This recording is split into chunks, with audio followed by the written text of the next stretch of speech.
Experiences with my dad that I still have nightmares about 25 years later. This happened around 1998 when I was about 13 years old. We lived next to a fenced-off, heavily wooded area behind one of our local YMCAs. Despite being in a large city, the area had a high crime rate, and over the years, a few bodies had been found in those woods, people who had been brutally murdered. Our neighbor, a deeply religious Christian woman who was close with my dad, often spoke of a demon residing in those woods, born from the negative energy of the violence they had witnessed. Though I was forbidden from going back there, I sometimes did. Never at night, though. When I did, I always felt an overwhelming sense of dread, and on a few occasions I heard footsteps behind me, despite knowing I was alone.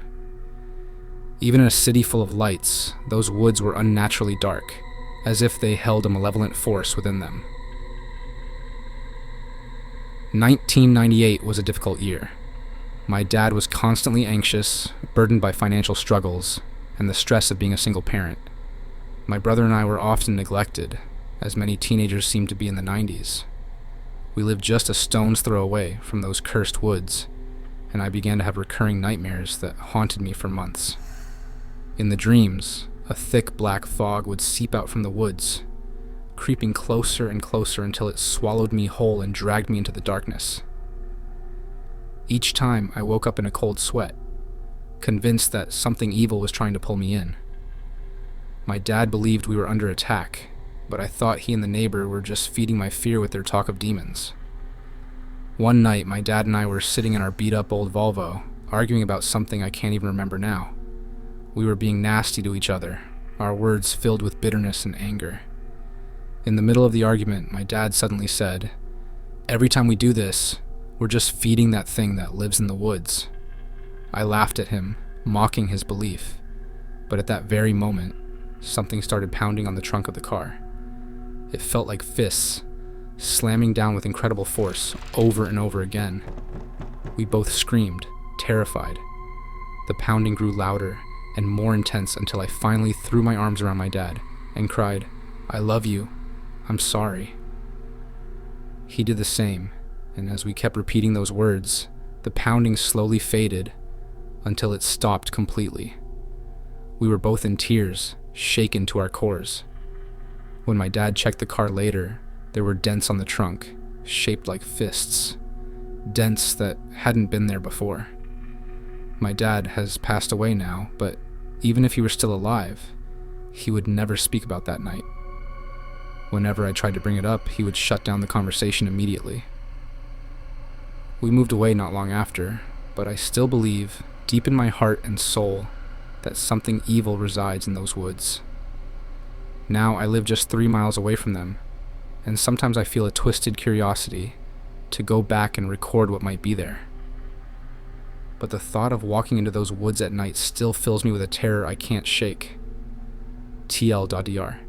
I'm convinced my family was targeted by a demon for about a year. My sister having an imaginary friend was cute, until it wasn't. The teacher knew from the look on my face that I had forgotten my homework again. "What's your excuse this time, Toby?" she asked. "I'm sorry, miss. I left it on the kitchen table. I'll have it tomorrow, I promise." She had heard it all before. It was the same old story, and no matter what I said, I still ended up with detention. When I got home, my mother was waiting for me. The school had already called her, and I knew by the look on her face that I was in big trouble. "This is the 3rd time this month the school has called me," she said. "I'm sorry, Mom. I really did leave my homework at home. Miss Henchley is just out to get me." She sent me to my room and told me I was grounded for the week. I hated being grounded because it meant I only had my sister Cindy to talk to. Miss Henchley gave me detention again. I hate her. I wish someone would teach her a lesson, I complained to Cindy. Cindy looked at me with a big smile on her face. "I can ask my friend to help you. Millie is great and does everything I ask her to do." My sister was annoying, but I found it cute that she had an imaginary friend. Later that night, I was jolted awake to find Cindy sitting by the dressing table with her back turned to me. "Get back to bed, Cindy. It's late. If Mom finds you out of bed, I'll get in trouble," I hated sharing a room with my sister, who slept on the top bunk. When our dad died, we had to move to a smaller house. My mom said it was temporary, but it had been 2 years, and I was still stuck in a tiny room with her. The next morning, my sister was already downstairs. I walked over to the dresser and picked up a drawing she must have made. Usually Cindy's drawings were of cute things like unicorns and fairies, but this one was disturbing. It showed a woman lying on the ground next to a wrecked car with red stuff coming from her head. At school that day, Miss Henchley wasn't at her desk. Instead, we had a substitute teacher who told us she was filling in because Miss Henchley had been in a terrible car accident. I remembered the picture Cindy had drawn. It had to be just a coincidence, but I couldn't shake the feeling of guilt. After all, I had wished something bad would happen to her. The only upside to Miss Henchley's accident was that I didn't have to do detention and got to go home early. On the way, I bumped into Damian Morsley. He had been bullying me all year, and this time was no different. When I got home, bloody and bruised, I went straight to my room. I didn't want my mother to make a big deal out of it and give Damian more reason to hate me. "What happened to you?" Cindy asked as she stepped into the room. "Nothing," I snapped, annoyed at her questions. "Was it that mean kid Damian again?" she asked, concerned. "Yes, but don't say anything to Mom. She'll go ballistic." Cindy gave me that mischievous smile again. "Don't worry, Millie will fix him." The next morning, I woke to find another drawing on the dresser. This one was even more disturbing. It showed a kid lying on the ground with a knife sticking out of his stomach and a man standing over him. For the first time, I hoped Damian would be in class, but there was no sign of him. As the day went on, rumors spread that Damian's father had been arrested for doing something terrible to him. On the way home, I took a detour past Damian's house. I was shocked to see it surrounded by police tape with people in white suits in the yard. A kid on a bike was standing across the street, and when I asked him what happened, he confirmed my worst fear. Damian had been murdered by his father. It couldn't be true. I refused to believe it, but 2 coincidences were too much to ignore. I ran home and called Cindy up to our bedroom. "Cindy, you need to stop this imaginary friend business. I don't know how you're doing it, but people are getting hurt," I shouted. I saw tears well up in her eyes. "But Millie is real. She's not imaginary. You'll see," she said, breaking down in tears before running out of the room. That night, I fell asleep feeling guilty for yelling at my sister. I tossed and turned, plagued by restless sleep, until I was jolted awake. My sister was sitting at the dresser again. I shouted at her to get back to bed, but she ignored me and kept drawing. "Who are you talking to?" came a voice from above me. Startled, I turned to see my sister still in her bed. When I looked back, the girl at the dressing table was gone. I walked over to the dresser and found another drawing. A feeling of dread crept up my spine as I looked at the picture. It showed someone impaled on spikes, with blood pouring from them at the bottom of a canyon. I felt the blood drain from my face. Tomorrow is our annual school trip to the Grand Canyon, the ghost at Grandma's house. When I was about 8 or 9, my sister wanted to spend the night at our grandma's house. I agreed to go, but I was afraid to sleep in the living room for some reason. It gave me strange vibes even as a kid. I told my sister I wouldn't go if I had to sleep on the couch. She reassured me that she would convince Grandma to let me sleep with them, so I felt relieved, and we went. That evening, my sister and I sat on the couch, watching TV and eating popcorn. As it got darker, we eventually fell asleep together on the couch. I didn't mind since being with my sister made me feel safe. A little while later, I woke up and realized my sister was gone. The room was pitch black, and I couldn't see anything. Just as I was about to get up, I noticed a light coming from down the hall. I sat back down, assuming it was my grandma with a flashlight or something. There was a mirror angled toward the hallway, and when I glanced at it, I saw a girl. She had long blonde hair and was wearing an old-fashioned wedding dress. She looked about my age, and as I watched her, I felt an overwhelming sense of sadness in my chest. The girl walked down the hall and into my grandma's kitchen, then disappeared through the garage door. She passed right by me, but never once turned her head in my direction. I remember wanting to follow her, drawn in by the sadness I felt, but I couldn't bring myself to move. When her dress finally disappeared, I ran into my grandma's room and crawled into bed with her. At the time, I didn't fully understand what I had seen. I just thought I was imagining things. It felt like she wanted me to follow her, but I didn't. A few years later, my brother mentioned that he saw a girl in our grandma's kitchen, heading into the garage. That's when I started putting two and two together. Now, I wonder if she was trying to lead us to something inside that garage. I still don't know if I should investigate or let it be. It's been years, and my grandma still lives in the same house. She's never mentioned a ghost, and I doubt she knows about it. However, I do remember her telling us not to be in the garage alone, and she always kept the door locked. I've tried searching online for any similar stories, but I haven't found much. That's pretty much it. Just wanted to share my first encounter with a ghost. A coworker and I encountered a ghost at my previous job. A few years ago, I lived in a city in Northwest Virginia, a town rich in history with numerous old buildings still standing. Many of these places seemed like they could easily be home to spirits of the past. The town offered ghost tours, and there was even a winery that had served as a makeshift hospital during the American Civil War. However, my own encounter was with a spirit I believe to be much more contemporary than those commonly mentioned on these tours. I've always had a deep love for animals, which led me to work as a shelter manager at the local SPCA. The SPCA was split between two buildings, a modern adoption center where potential pet owners could meet and interact with the animals, and an older intake building. The intake building was where surrendered pets and strays were brought in, quarantined, vaccinated, socialized, and then transferred to the adoption center when ready for new homes. I believe this intake building was constructed in the 1960s or 1970s, and it certainly felt its age.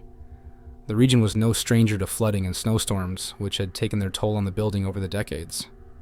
The shelter director had plans to renovate the facility, or possibly demolish it and build a new one, but those plans never seemed to materialize. As far as I know, the old building remains just as gloomy and cold as it was then. I had been working at the shelter for several months without any incidents, other than the building's unwelcoming atmosphere. Its layout was a bit confusing, but the front entrance was straightforward. My coworker and I shared a desk to the left of the entrance, with an office behind us. This office had previously been used by managers and secretaries, but now functioned mainly as storage for old records and supplies for our foster program. Neither my coworker nor I spent much time in there. One morning, I arrived at work feeling exhausted from a lack of sleep. Behind my desk was a mini fridge with an empty glass candy bowl on top, which we had moved off the front desk to reduce clutter. The fridge was directly outside the door to the back office, which we usually left open for easy access to supplies. My coworker was already setting up for the day, and we greeted each other with sleepy grumbles. I walked past the mini fridge without touching it and set my bag down at the desk. Just seconds later, we both jumped as a loud crash shattered the morning silence. The candy bowl had suddenly fallen to the ground. At first, I assumed I must have accidentally bumped the fridge in my tired state, but my coworker had seen me come in and pointed out that the bowl had fallen several seconds after I had walked by. By the time it fell, I had already stopped moving and was standing still. Annoyed that I wasn't immediately cleaning up the mess, my coworker snapped, "Don't just stand there. Go get the broom." Shaken from my shock, I turned to head down the hall to the supply closet. As soon as she finished speaking, the Amazon Alexa on her desk unexpectedly chimed in with, "I'm sorry, I don't see the black-eyed woman." We both froze, our eyes wide with disbelief.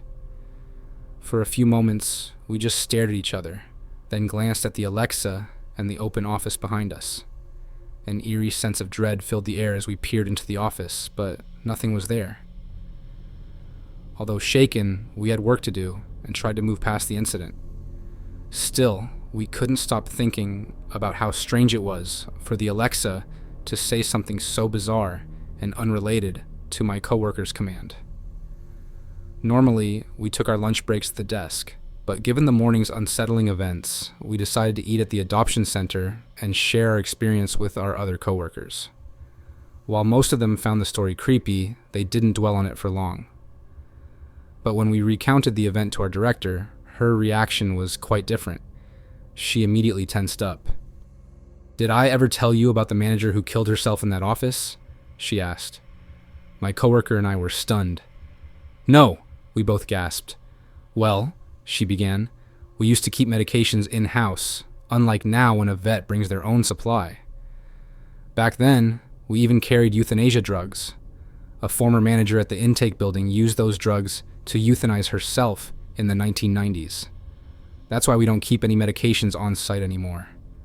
I wonder if the Alexa was referring to her as the black-eyed woman. This revelation left us deeply unsettled. We remained on edge for weeks, but fortunately, no further strange occurrences took place. The Alexa stayed quiet, and the office didn't give us any more reasons to be afraid. The people in my room, I lived in a building that was over 100 years old. The current owner had made the rooms into apartments without really changing anything in the building like the floor plans, pocket doors, etc. But the rent was cheap for the area, and the place was nice. And I love vintage buildings, so for me this was a treat. We moved everything in, and things started happening. You could hear feet walking, doors closing, and it was just the two of us, so we knew it wasn't us, but we'd investigate, and nothing. Now the place before that we lived at, we experienced a ton of paranormal stuff, but this was mild compared to what we did go through. One night, I was awakened from a deep sleep, and when I opened my eyes, an older woman was leaned over me looking at me. She stood up fast, and I sat up. At the same time, so did my boyfriend. We both looked at each other and asked each other if we were seeing the same thing. We were sitting on our bed, but in our room, you could see 30, 40 spirits walking around in older style clothes.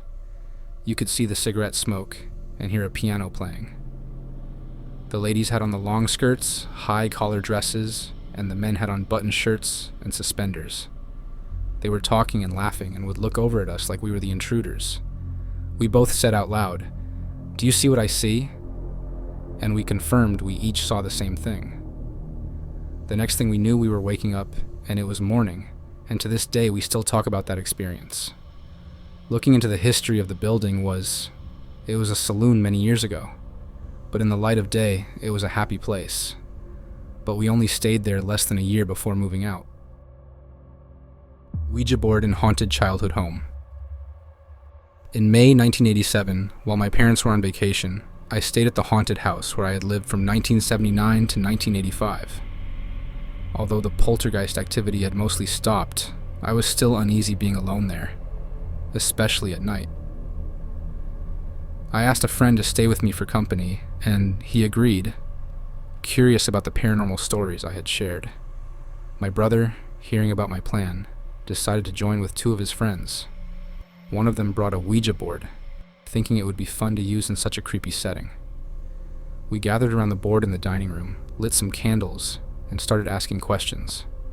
The planchette moved, though I thought someone was pushing it. We were all engrossed when suddenly we heard footsteps on the stairs. Assuming it was my friend and his girlfriend coming down from upstairs, I opened the door to find no one there.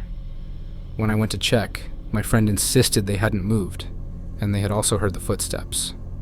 6 people had heard someone walking the stairs, but no one had been there. This spooked my brother's skeptical friend, but we convinced him to stay. As we resumed using the Ouija board, another friend asked the board to put out a candle. Within seconds, one of the candles flickered and went out, even though there was no draft. This sent the skeptical friend into a panic, screaming as he ran for the door, with the others following closely behind. After they left, I insisted on saying goodbye on the board, just in case the superstition about not doing so was true. My brother and I went back inside, closed the session, and blew out the remaining candles. Later that night, after everyone had left, my friend and his girlfriend stayed upstairs, while I stayed downstairs. Just after midnight, the attic door began its familiar rattling, something I had grown used to over the years. However, my friend's girlfriend, a skeptic, was terrified. As the rattling continued, we also heard a dragging sound and knocking from inside the attic. The noises escalated, and eventually we heard a loud thud, like a heavy book falling onto the floor. That was the last straw for my friend's girlfriend, who ran downstairs, refusing to stay any longer. The next morning, I checked the attic and found that the stack of encyclopedias I had straightened earlier was once again in disarray, with one book lying on the floor where I had found it before. I can't say for sure if the Ouija board caused the surge of activity, but that night had more paranormal occurrences than I had ever experienced in that house before.